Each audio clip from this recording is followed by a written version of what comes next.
Fire, what you saying? Yes, Fire Key. Life is great, you know? we we are here again. We are here again, Baldhead and the Dread Podcast. Want to say give thanks for everyone been tuning in from those times till now. Also, I do have to remind you, make sure you support the break in here. Autarchii, aka the Dread, has a blazing EP there, disrupting the status quo. Link in the description. Also, his latest music video, Freedom in Africa. Do remember, look out for the short documentary, Mesh Marina, history of the Mesh Marina, Jamaica's most famous apparel, most famous shirt. And that's pretty much it. Make sure also you check us out at conscioust.com. Yes, we are spinning every Sunday on WLOI.org, playing roots rock, reggae music, lovers rock, rock steady. Far Eye, what we're reasoning about today? Yes, sir. And I look out for that documentary vibration, you know, cause I love the trailer, you know? But yes, today we are reasoning about colonialism. We notice colonialism in a football. For the way that in America them call it soccer, but in the wider world it's a football still. So we see going in the FIFA World Cup now.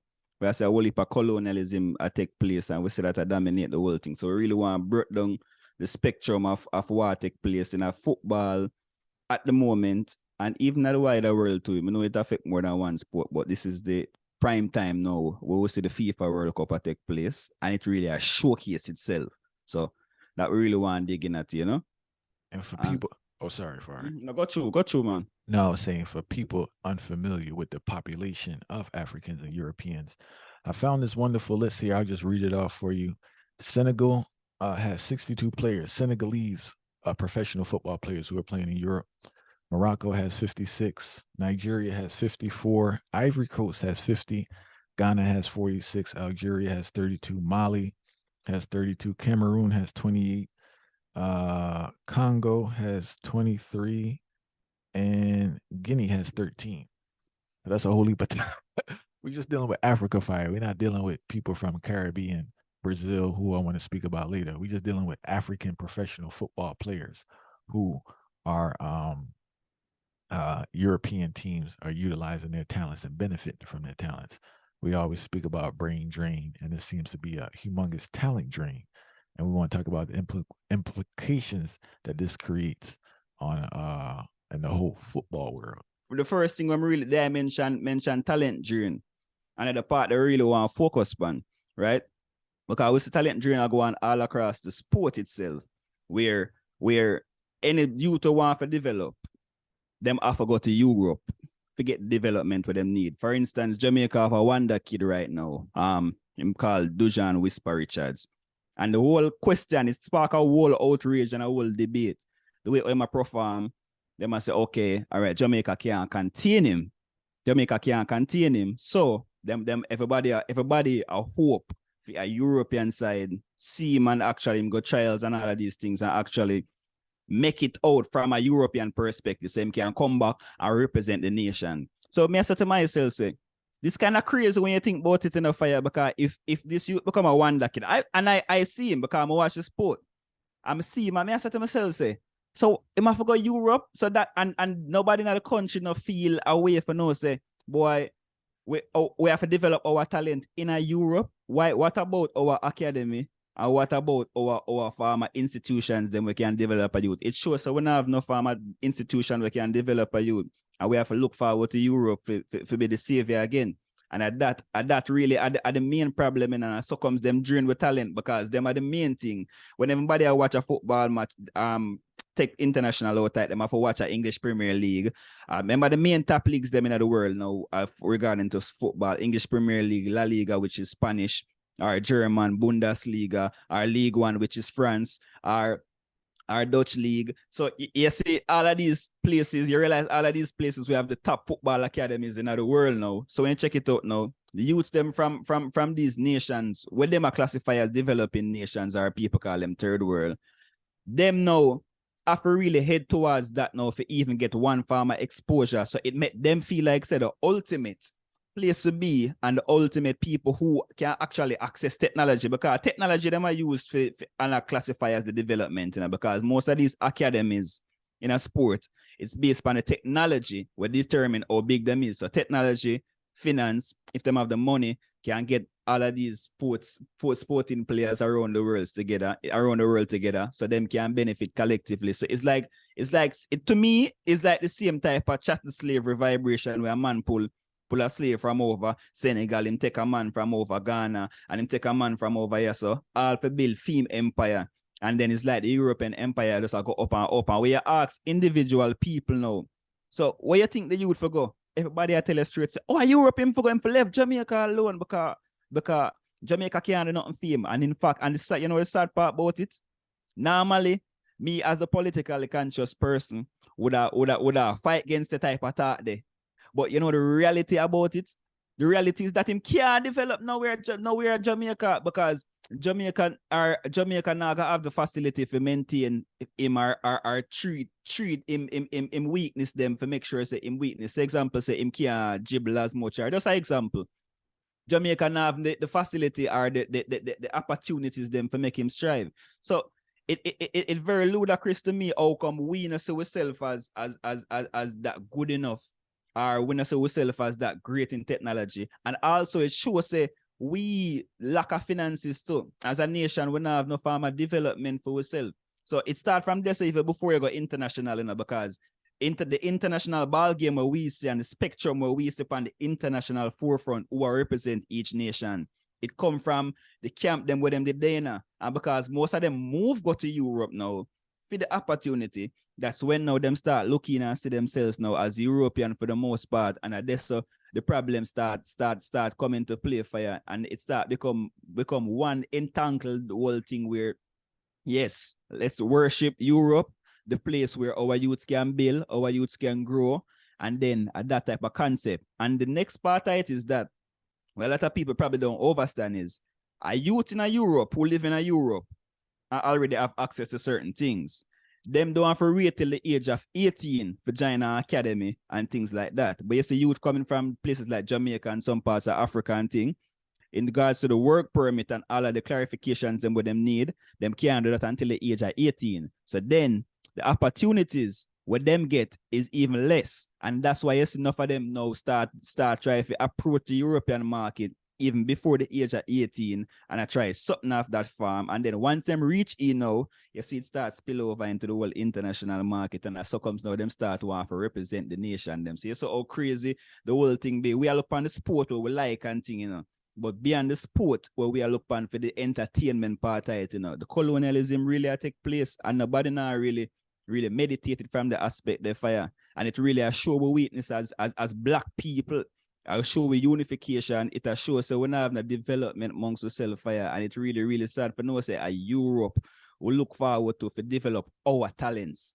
Our talents we look forward to Europe to develop. And that can't real pan no farm a forefront fire. But no say that is a reality. So when time we see a wonder kid now, like as I mentioned, Dujan Whisper Morrison, Whisper Richards, I see the wonder kid and we say, yo, they kid the great, you know, in play like nobody else. So we ever see at that level, you know. Yeah, we have to send him go to Europe because we want better film and we want good films. So Europe we have to go. And that become a sad reality now. We take over every single talent where we have and aspire to go to Europe because locally them now gonna get face strive. So how that make we look as a people and how that make we look as a nation. But far right. You touched on a lot of great topics, but I'm shocked that you said that you're shocked that what's taking place because it's no difference, right?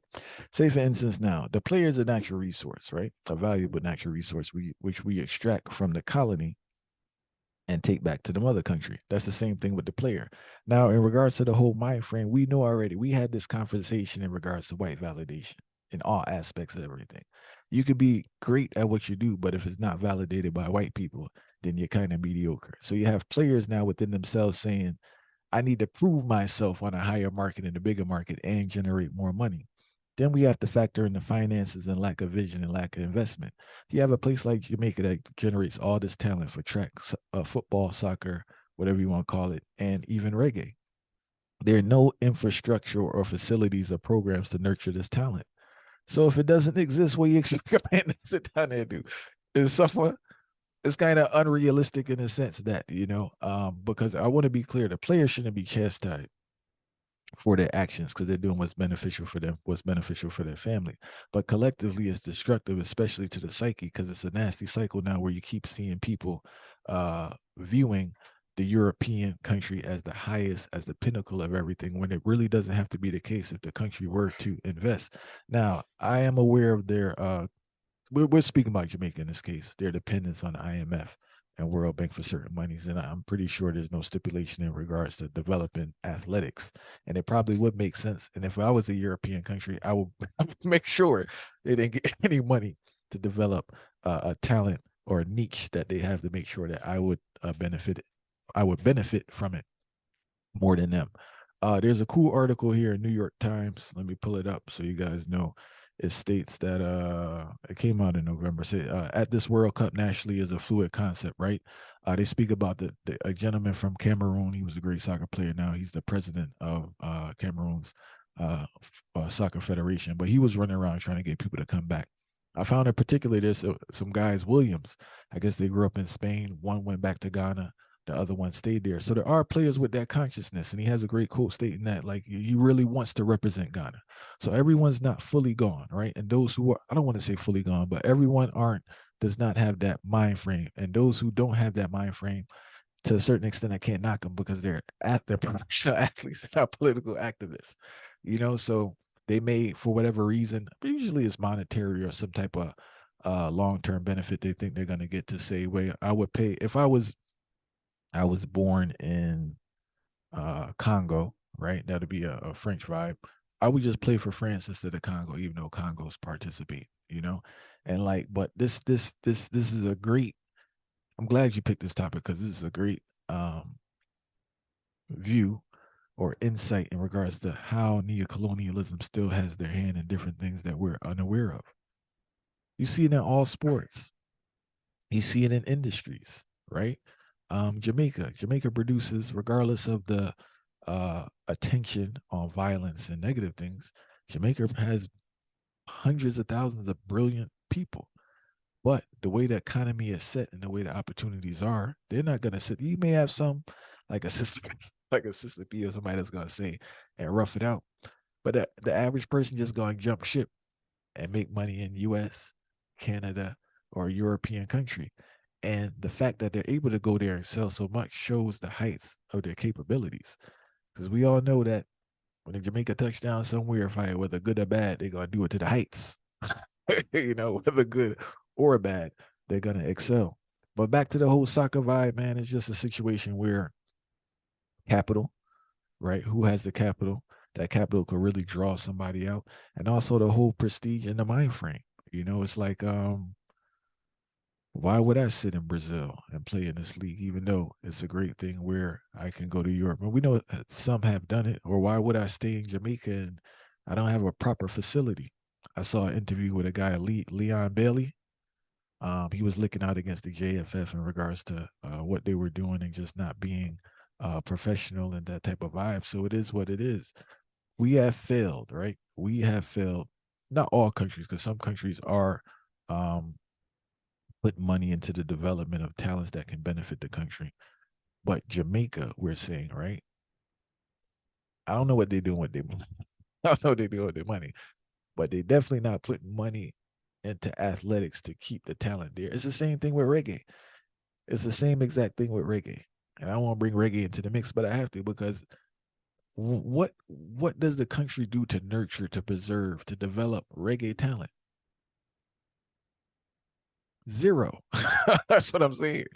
Zero. And if they do keep it short, they keep the same artists for the last 30 years, been headlining Sizzla, Barris, Freddie McGregor, and somebody else or some dancer artist. But it's a total neglect of the younger talent. So if a man jumps ship now and leave and goes somewhere else or decides not to do reggae, right? Because remember, that's the next part we're not speaking about. We have a lot of artists who are jumping ship and deciding not to do reggae because they don't see any benefit of it. And if they were to do the reggae, that would benefit them and also the country and the brand. There's nothing near fire. Even with the whole pandemic, how they was dealing with reggae artists, I thought was totally rotten. Because even in England, I heard they were giving artists and certain things certain money to survive and keep moving. You got big name artists that draw crowds in Jamaica and they're not giving them $1. They sitting there suffering. That's not right. So the countries that failed, that we have to understand the exploitation of the mother country. But the colony, even though the colony is governed by the mother country and they have the mother country mind frame, they are just as guilty as them because they have done nothing to prevent the drain of talent or the brain drain, you know? Yeah, it shows that leaders them are puppets still, because it shows that them not really want nothing good for them place. All right. So like all even Jamaica, since we use it as an example. You not even have one academy, not even one academy for develop the youths them. Like we realize that you have an elder called Craig Butler who have an academy called Phoenix Academy. The only academy we can say, all right, they not help develop some youth. Leon Bailey, as we mentioned, come through the academy there. The youth we may talk about a while ago too, as an example, he might come through that. But it's not an academy in terms of there's a physical location and the youth them have certain places to go. While in Europe, you know, you have all of these clubs, major clubs are in Europe, they are academy too. So them have channels where them send you through school, make sure so them and the training piece straight through, develop them straight until them venture after other teams or them become a player for the senior teams and develop a full-blown career and them have an industry on it or backed by the government. And that I don't want enough people forget, you know. English Premier League, La Liga, all of these things are backed by the government because FIFA is an organization where FIFA is not just a football nation. I want a football organization. I want people to understand that FIFA is one of the most powerful governmental bodies that exist. You know, it might be listed as a non-profit or whatever it is, but FIFA is a powerful organization with a lot of political connections. And if you realize where all of the leaders them come from, them venture from all over Europe. So it's not no. It's not we just know. Some more people start look on them things and realize this thing is all political. Even if we don't want to think about it political, it's very, very political. So now if we move forward to the current World Cup where it take place right now, and show people it's not just youths where it come from probably some Caribbean or country or African nation or whatever. And it's a whole heap of black youths are actually born on the continent of Europe, where them whole parents have an ancestry where lead further than Europe, way far by Europe. And now them become the face of the European nation. And because these youths become the face of the European nation now, they make the European nation better. Because if you think about some of the best football team them out there right now, black people are drive them fully. And so I said to myself, say, well, on there. Me hear them talk about Frenchman, and I look up on my TV. I say, wait, Frenchman? So I find it strange to call a black man a Frenchman. Because in my meditation now, I not see it the way. So you have France, you have Mbappe, you have a whole team, you have Germany, you have all of them, Musiala, you have like every single team you can think about, the representation or the face of it is a black man for the most part, and it'll drive the nation. Them you even have countries like Netherlands where you see Gakpo and Wally for them youth, Van Dijk and all that. So may I show you the representation of Africans are all about. And if you really chase back them roots, you just say to yourself, about Orlando, just imagine if them a man did represent our nation or represent one of the African nation, them are them country of origin, how great this country would be. As we are saying, we know the downfall in regards to there's no infrastructure there. But me I try to show it even the people them from the next end say, what if we actually develop our nation? We become superpower. I not tell you say we must focus on only sport or entertainment, because we know sport and entertainment is a thing where it kind of drag the youth them wide in terms of feeling like that is the only possibility. But the reality is that sport and entertainment have a lot to do with the development of a nation based on how the people them consume it. So imagine now if we have some development and some academy, and see how the representation would have shift fire. Because the funny part about it, you know, what me see is that a lot of people, black people, for them favorite teams, a European nation, and when me sit down to myself, me I say, but I can't carry because I couldn't see France a play as Senegal and say, oh, go France. No, I can't say go France. It's like me I say, all right, go colonization. I saw me see it, you know, because everything political to me, and people always say, then why everything after a political is just sport? No, but I can't do it because my favorite team at one given time was Argentina, you know, but then when I realized Argentina don't have the same political identity as me, so I can't have Argentina as my team. So the way or me look on it, if me a pre-sports, every African nation is that me I got cheer for first. But when I say a black man now, every time I say black, me I talk about black man that come from Jamaica and Trinidad and all of these different places. See the man them with all this jersey and this flag, I wave the flag high. So me I said to myself, so then how come black people are wave all England flag high? So or black people are wave all Dutch flag ISO, or black people are wave all France flag ISO, and Germany. Me literally see a 45 seconds video where a black man have on from Jamaica have on a Germany jersey and crying tears, a big tough grown man crying tears, and I said, him I talk like a baby, you know, and I said, oh, them can't believe them fight up my side. But Germany for life. So I said to myself, so how comes a black man, how come the same people them can't identify with Africa? And if you call a man African, it's like the worst thing you go call him because he must say, boy, you put all sort of stigma upon him because of Africa, you call him African. But when it comes to the representation of Europe, everybody is so proud in the identity of what Europe symbolizes and want to be a part of Europe. And this, so it becomes the fascinating thing in a fire, because if you look on all of the side them way, really go through, you realize, but after a time, you start looking to it even on the next angle, and I say, oh, so the people them not really, the people them only want to see the entertainment, but guess what? The most of the youth them, we actually do the entertainment, them on the European side, even though them black. So it's the people them get the joy out of the entertainment, not out of the political consciousness, you know. So the entertainment not really sway them to represent a European nation, but them not think on the level. So now we are trying to break it down and show the people them say, you're supposed to even not think about it from the levels there. Yes, so I say, not tell us if stop it entertainment. Yes, you don't want to see France go through, and you don't want to see Netherlands go through because you want to see this fancy type of ball game where you like.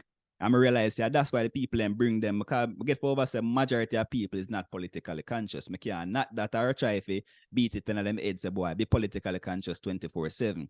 But when you get to realize the representation of all of these teams fire and how highly like think about it, just France again, they'll dwell upon France again fire. Majority of the footballers them on this side, I talk about more than 70 to 30% are black. And these are the main stars. You talk about Saliba, defense, and anybody you want to think about who carry the weight or carry the swing in all of these things are Africans when you trace back them roots. If you look at England, when the man them show me a statistics and I say, boy, one of the time them majority, sorry, so enough of the youth them where play for England, eligible to play for Jamaica too. So think about it. Raheem Sterling, who born and grew at Jamaica and play for England. Imagine if these youths could represent Jamaica. It would be a beautiful thing because these youths are superstar on an international level.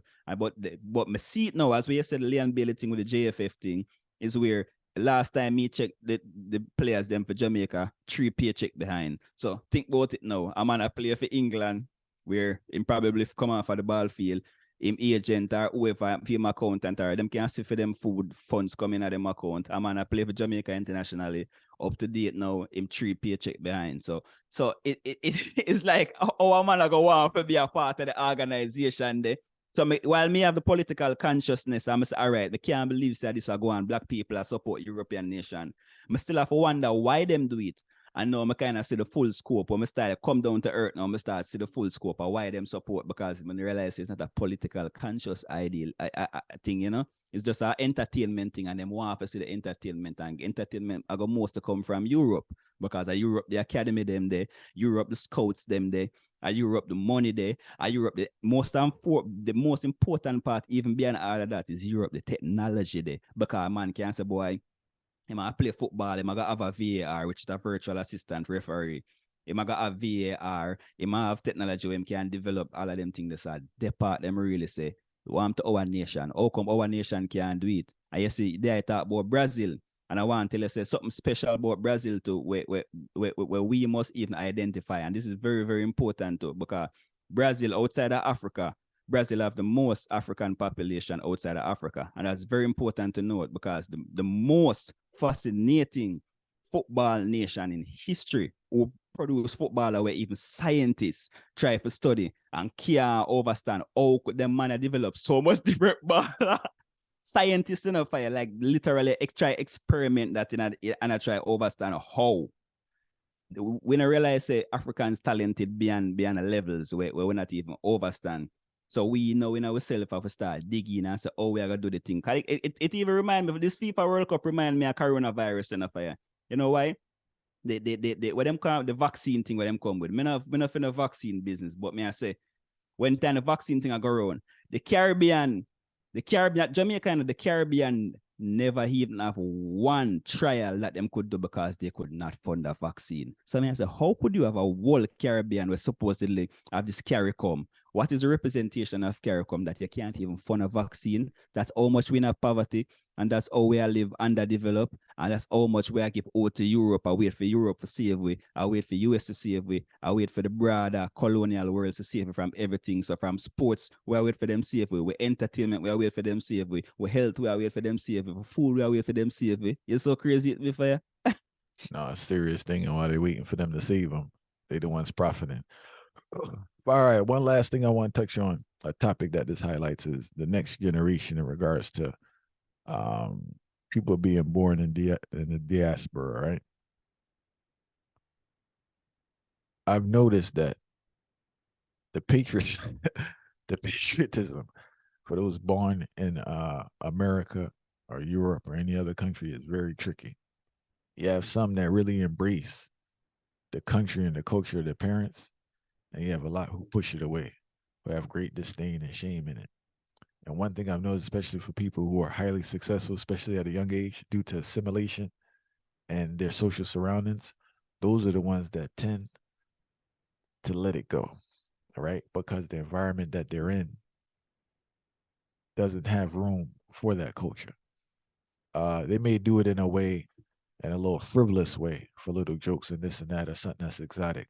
But to really embrace the culture and practice it on a daily basis, the ecosystem that they're around doesn't allow to it. I just wanted to add that on in regards to why a lot of these people who are, say, born in Spain or born in France and their parents are from somewhere else, when they truly embrace that European culture, because I've seen it firsthand. I've seen it with my own family members where they don't really want nothing to do with that too tough. You know, they want the full culture of what they are, and they kind of leave that to the parents. You know, so we as parents have to do a good job to make sure the children get the culture. Yes, they're born here, but they have to get the culture and get the exposure to the whole aspect of the Jamaican vibe, African vibe. You know, I'm not. Something with me just recall something, right? So I watch a interview, a documentary of recent about a baller called Pierre Aubameyang, right? So him born in France, and him play for Gabon. Him are the captain for Gabon national team, seen Gabon in Africa. Aubameyang is like one of the top player them in the world, like a top player in the world for him. Play for Borussia Dortmund in Germany, come play for Arsenal in England, now him play for Chelsea in England. And you know, say, when you see baller like that, the man make a sacrifice. Because him could have easily play for France because him is a superstar. But because him father is a coach for Gabon, and him father used to play for Gabon. So the identity when him father keep with him, even though him born and grew up and raised in France, him grew up as a Gabonese. Yeah, so when I say him have the African roots there. So him go represent Africa. But 2 years for take it, you know, because enough people, that was a real controversial thing. Enough people did so surprised him go play for Gabon. Might said the man is a Gabonese, even though him born in France. It's so controversial because on one side, people are say, then why Aubameyang him no want nothing for himself, like oh him go represent Gabon. Gabon of all places, like him could have easily win World Cup with France 4 years ago, 2018, because him would have in the side. He would have to get a start in the side being a superstar in the world at him prime. But him choose to represent Gabon. And then we think on the other side now, people are saying, yeah, him become like a hero in the country, right? But then it come with sacrifices. So the part that I really want to expound on too. It come with sacrifices because you have some man who decides, say, for the greater good, here we go them. We really want to represent the nation and show the nation. I said them you're not a nobody, you're somebody. You see me I say? You can do it too. But then it come with the sacrifice where he have to miss out on the World Cup because his team now qualify for World Cup because the quality of players them where him play with compared to where him used to play with in Europe, it's extremely lower. So them now go overstand them, can't go read the game with him, all of these things. Now him have to try pep them up and give them motivation and boost them to do it. So sometimes even as the athlete them and And the people them who are dealing with it for some time have the mindset there too. Because I realize that there's no consciousness within the people them who even play to, because a man no want to make no sacrifice. Because a man no want to tell himself, a boy, oh, World Cup, I go on a World Cup and miss me, no want to watch a World Cup on a TV, you know. When me I watch a World Cup on TV, if I want to make sure them they are Qatar play football and thing, but you see youth like them there, me have to really highlight youth like them there too, where even know say, yo, them go represent a Gabon because him want to see Gabon strive and him really believe in the whole thing. Him never get to bring them go a World Cup, as I show you after the quality of what the football they play in Europe compared to a play anywhere else is a total different quality, because it's like a melting pot.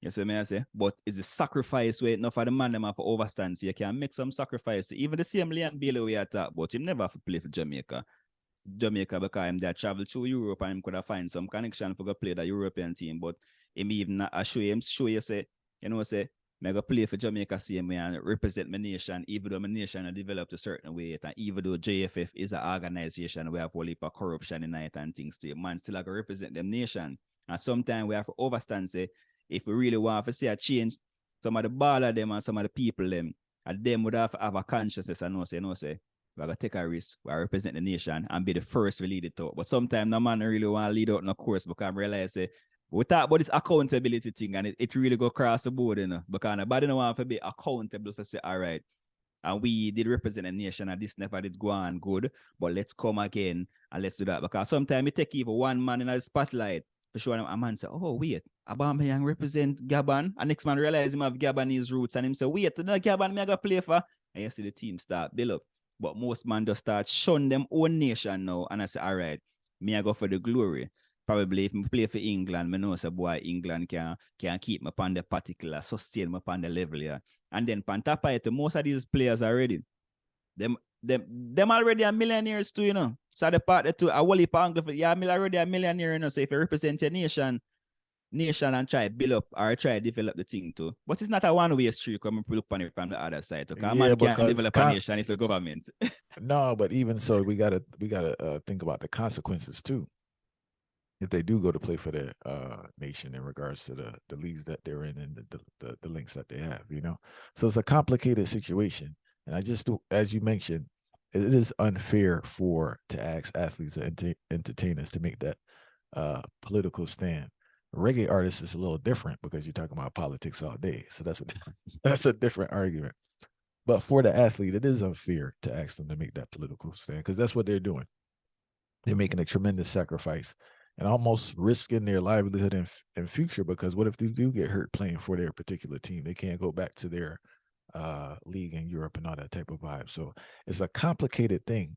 Well, I'm very thankful that you picked this topic, because it highlights the grip, the hand that neo-colonialism still has on these cultures and countries and different factors, how it raises its head if you really pay attention to what's going on the world stage for the soccer vibe. We give thanks for everyone tuned in, supporting the thing from those times till now. Make sure you support Far Eye EP there, Disrupting the Status Quo. I want to tell you, Mesh Marina documentary on the Heights, short and sweet. We are trying to master this whole, for real talk, I'm really trying to master this whole 6-7 minute short documentary vibe. We have more stuff coming to you. I'm not going to let you know the topics, but we're trying to set it up that we have one coming every month. But this one is very informative, very entertaining. Will be soon. If you want to hear some sweet reggae music, tune in WLOI.org every Sunday from 9 to 11 a.m., Wednesdays 8 to 10, and Thursdays 10 to noon. Yours truly, Junior, aka the Ballhead, spinning roots rock reggae music. Till next time, we give thanks.